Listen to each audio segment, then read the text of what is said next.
Upon completion of my department head assignment on Trepang, I went to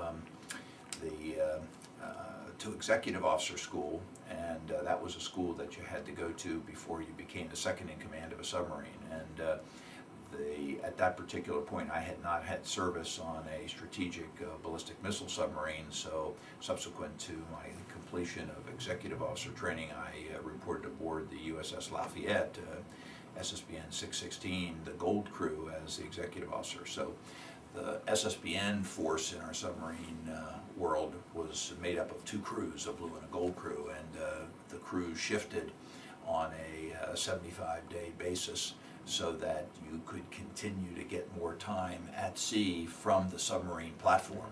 And if you tried to have the ship operated by a single crew and get as much at sea time as you would like to have gotten, it would have demanded so much time at sea that you probably wouldn't have ever been able to retain any of the people who were serving on the crew. So the two crew concept worked very well. It was always, you always finger pointed at the other crew because it was always their fault on anything that went wrong. But the reality was that the two crews did a fairly effective job. In a period of about 3.5 to 4 days, and so when the crew that was going to assume responsibility, they would fly from their home port, whether it was New London, Connecticut, Charleston, South Carolina, or Mare Island, or any of the other locations where we had two crews that were operating.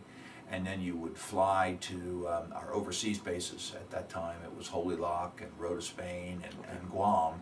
And then you would do the turnover in those locations and cruise overseas. Wow.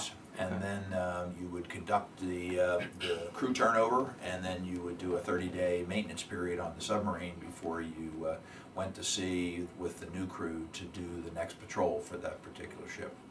So those particular turnovers and those overseas ports were a hubbub of activity, and as you can imagine, it was very challenging to get the ship through a maintenance period in such a short period of time, and to get the crew ready to take the ship to sea, with obviously the nuclear reactor and nuclear weapons and the ballistic missiles that were a part of that. So it was a very exacting and very demanding responsibility.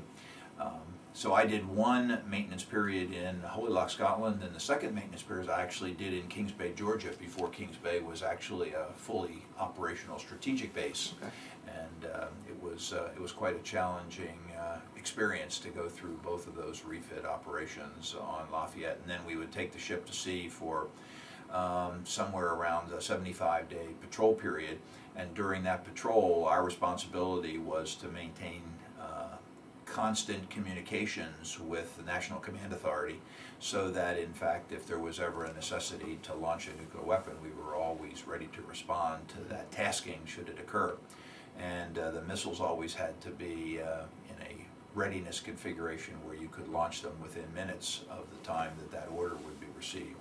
So that was part of our three-pronged deterrence program within the nation that was representative of our strategic triad.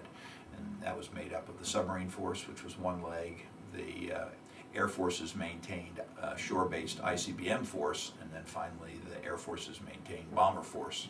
And so there was a very intricate capability to keep all of those platforms operational and to establish a communications mechanism that would allow you to constantly be receiving communications. And if you ever lost that communications, it was necessary for you to report that fact and to reestablish that communication. So there was a very exacting and carefully monitored program of reliability, and so the configuration of the weapons and all of the systems that were to support that were an important part of what the mission really represented. Right. So, at the completion of those two strategic deterrent patrols, the Lafayette was going to go into a overhaul in Newport News, and so the decision whenever you went into overhaul was that you would combine crews so that you only had one crew to take the ship through overhaul. And